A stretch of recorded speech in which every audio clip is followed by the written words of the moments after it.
It was a normal Wednesday morning in Bath, Michigan. May 18th, 1927. The sun was up. The air was cool. Children walked to school. Some rode bikes. Others were with friends. Though Bath was a small farming town, everyone knew most everyone else. Life was quiet. Simple. The Bath Consolidated School was a big new building. It had 3 stories. It had opened just a few years before.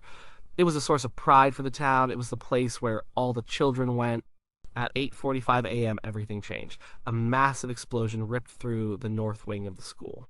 The sound was deafening. It shook the ground. It could be heard for miles. In town, people thought it was thunder. Or maybe a boiler had exploded. But it was far worse. The north wing of the school was torn apart.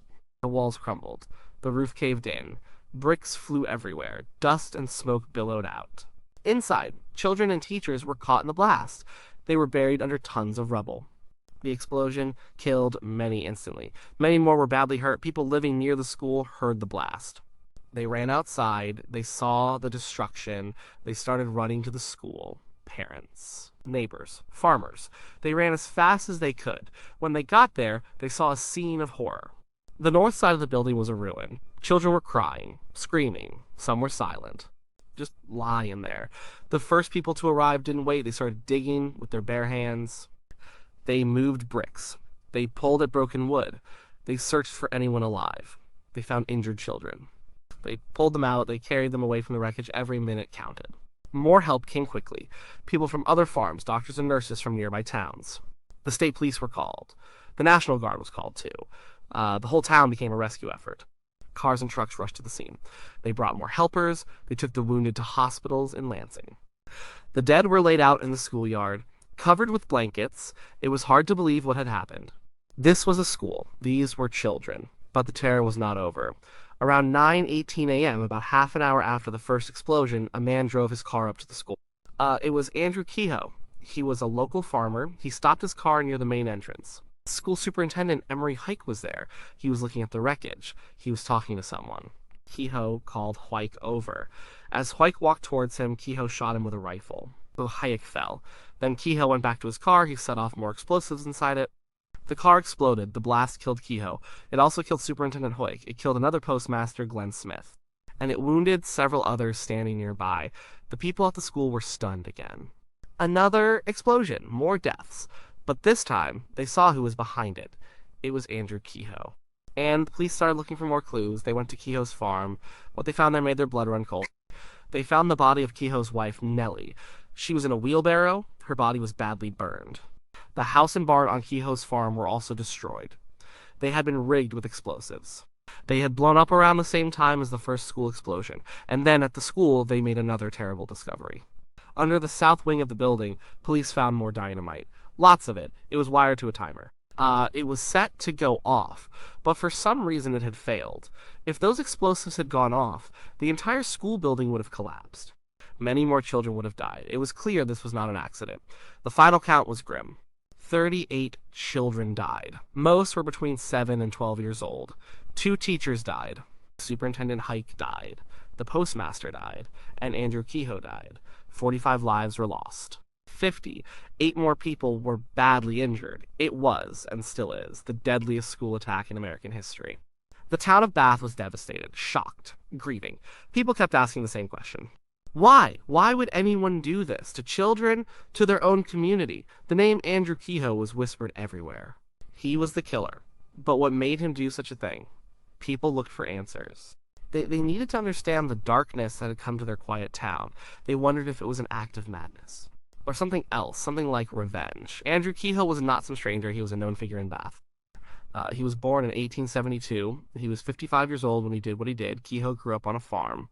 He was one of 13 children. His family was Irish Catholic. He went to college for a few years. He studied to be an electrician, but he never finished. He worked different jobs for a while. Then he went back to farming. People who knew Kehoe described him in different ways. Some said he was smart. He was good with machines.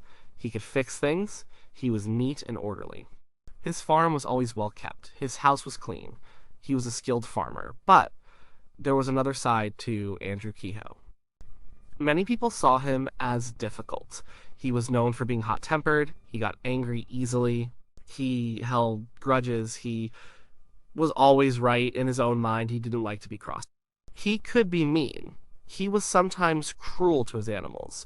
He had a reputation for being tight-fisted with money.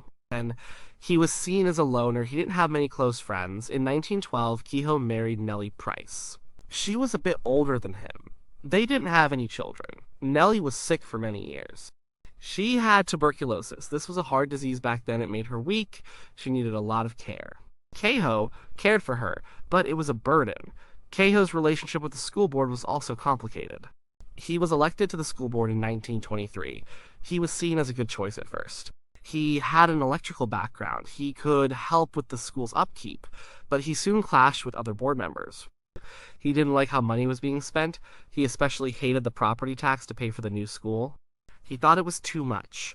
He fought against it. He tried to get the tax cut, but he failed.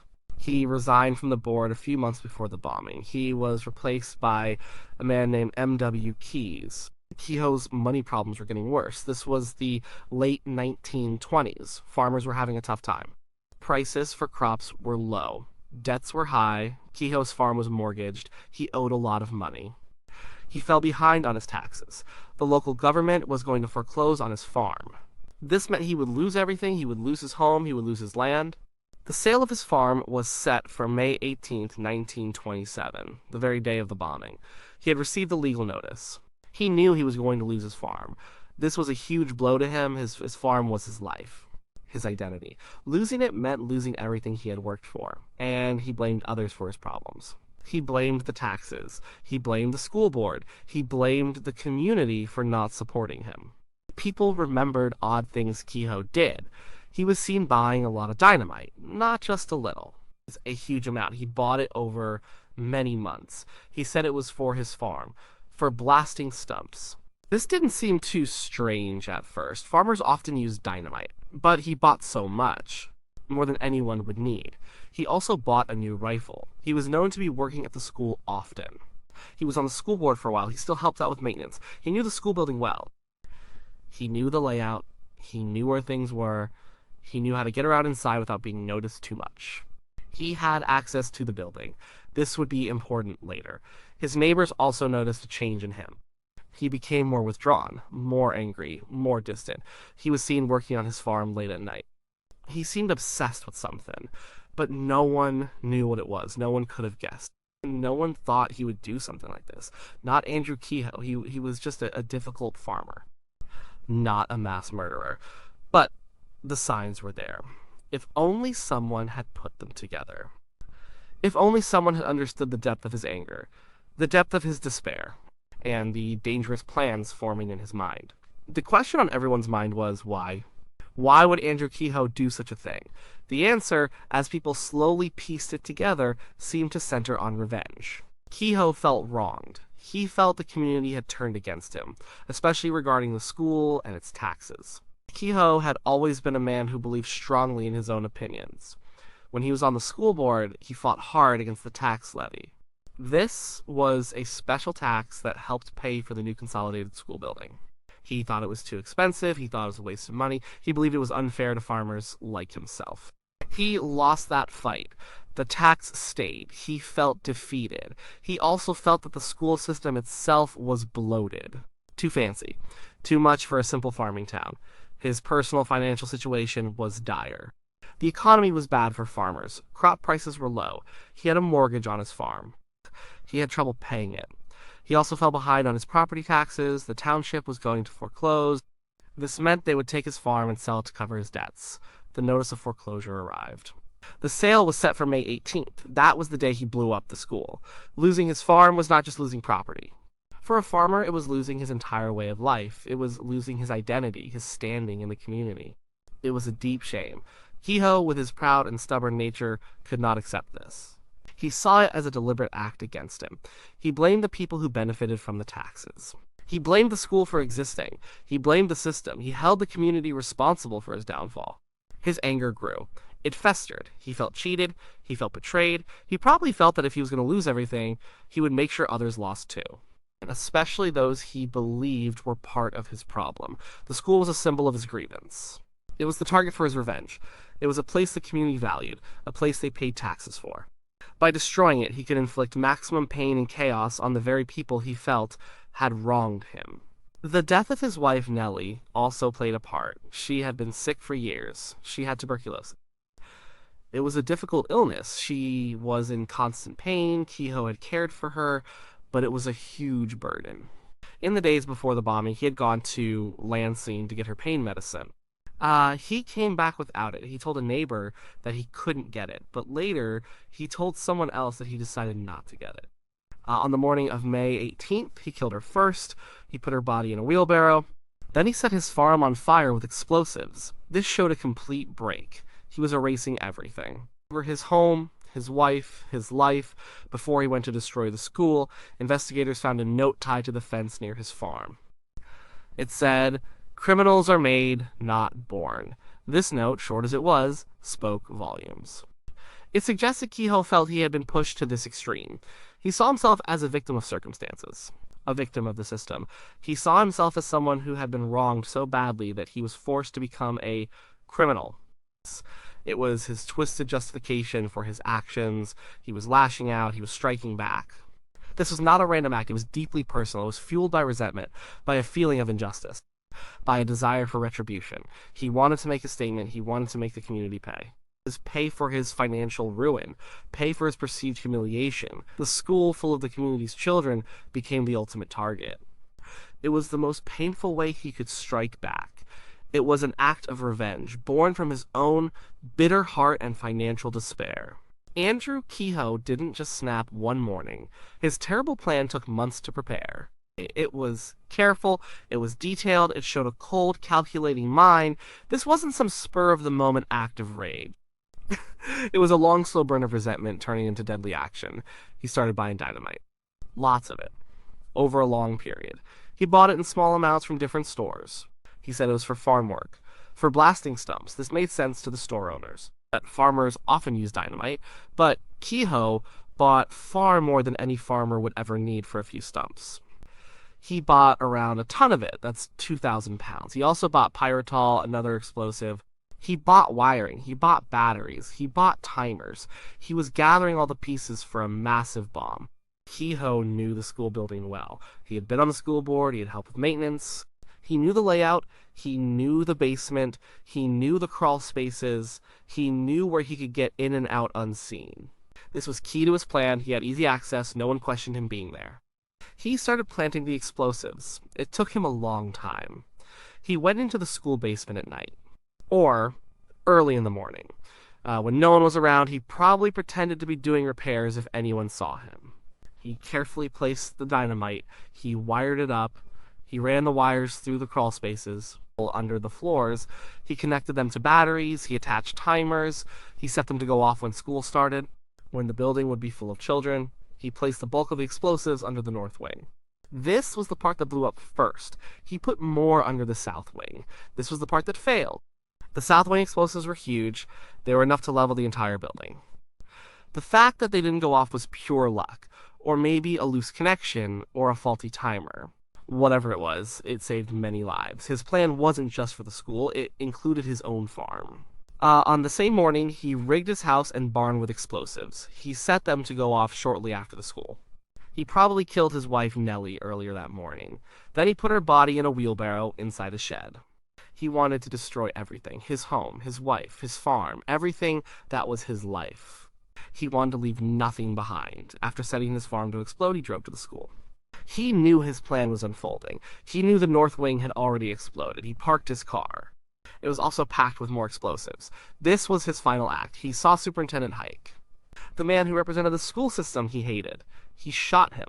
Then he detonated the explosives in his car, killing himself and others nearby. It was a suicide bombing, a final desperate act of destruction. The meticulous nature of his plan was terrifying. He didn't just throw a stick of dynamite. He used his knowledge of electricity. He used his access to the building. He spent months collecting materials. He spent nights setting up the bombs. He planned for maximum damage, maximum death. He aimed to destroy the entire school, to kill as many people as possible, especially the children. They were the future of the community he felt had wronged him. His actions showed a man who had thought this through. A man whose anger had reached a dangerous level. He wasn't just angry, he was completely consumed by it. He methodically built his instruments of destruction. He waited for the perfect time. The day his farm would be foreclosed, the day he lost everything, that was the day he would make others pay. He would take his revenge, and he carried out his plan with horrifying precision. The Bath School disaster left a scar on the small town of Bath, Michigan. The community was broken. The pain was deep. People couldn't understand how one man could do something so evil. Especially to children, it was hard to move forward. The immediate aftermath was chaos. The wounded needed care. The dead needed to be identified. Funerals were held. Many families lost more than one child. The town cemetery filled up quickly. The sheer number of child-sized coffins was a heartbreaking sight. Everyone helped each other. They picked through the rubble. They nursed the injured. They tried to make sense of something senseless. The world watched in horror. News of the bombing spread quickly. People all over the country were shocked. It was the deadliest school attack in American history. It made people question things. How could this happen? What kind of person could do this? Investigators worked hard to understand Andrew Kehoe's motives. They interviewed everyone who knew him. They looked at his finances. They found his bitter statements about the school taxes. They found his note. Criminals are made, not born. All the evidence pointed to revenge. Kehoe felt wronged. He felt persecuted. He felt the community, through the school and its taxes, had ruined him. And he wanted to get even, in a terrible, unspeakable way. There was no doubt Kehoe was the bomber. But knowing who did it didn't make it easier. The motive of revenge, while clear in its financial and personal context, still felt inadequate to explain such monstrous acts. How could a man's personal grievances lead to the slaughter of innocent children? This question remained unanswered. It continues to trouble people to this day. The school building was largely destroyed. What was left of it was torn down. A new school was built on the same site. It was opened in 1928. It was called the Bath Community Consolidated School. Today, a memorial stands on the grounds. It honors the victims. It's a reminder of what happened there. The Bath School disaster didn't lead to big changes in school safety laws right away. Things were different back then. The idea of someone bombing a school was almost unthinkable. There were no metal detectors, no locked doors. School security wasn't a major concern. But the event did plant a seed. It showed the terrible power of a determined, angry individual. It showed that schools could be targets. Over the years, as other school violence has happened, the Bath disaster is often remembered. It's a dark chapter. It serves as a historical marker for school violence. It reminds us that such things have happened before, and that the motives, though often rooted in personal grievance and anger, can lead to widespread, unimaginable destruction. Was it revenge? Yes. All signs point to Andrew Kehoe's actions being a deliberate, planned act of retribution. Things policies had contributed to his financial ruin. He felt he had been betrayed by his community. He chose to lash out in the most devastating way possible. He sought to destroy what the community valued most, its children and its future. His revenge was complete. It cost him his own life, and it left an enduring wound on Bath.